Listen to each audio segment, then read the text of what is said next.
Do'stlar, kuni kecha prezidentimiz Euronewsga intervyu berdi.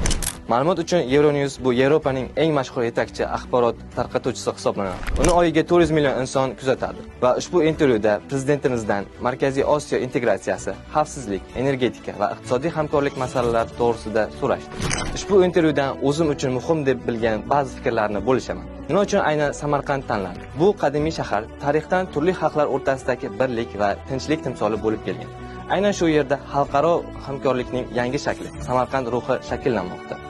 U tenglik, o'zaro hurmat va ishonch asosida muloqot qilishga chaqiradi.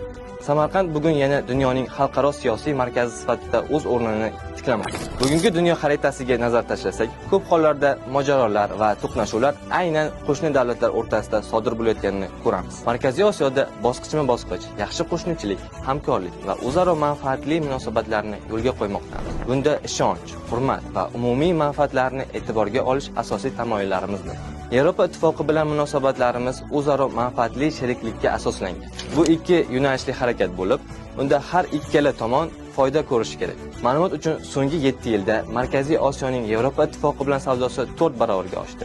54 milliard yevroga yetdi. 2024-yilda O'zbekistonning Yevropa davlatlari bilan savdo aylanmasi 6,5 milliard dollarga yetdi. Bugun O'zbekistonda Yevropa puli ishtirokida 1000 dan ortiq korxona faoliyat yuritmoqda.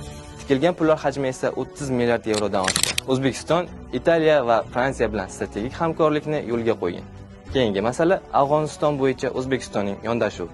O'zbekiston Afg'oniston bilan aloqalarda har doim amaliy va uzoqni ko'zlagan yondashuvni tanlagan. Biz hech qachon bu mamlakatdan yuz o'girmaganmiz. Afg'onistonda barqaror taraqqiyot bo'lishi uchun u qo'shni davlatlar eng avvalo O'zbekiston bilan konstruktiv hamkorlik qilishi lozim deb hisoblaymiz. Biz bu yo'lda doim muhim hamkor bo'lib qolamiz.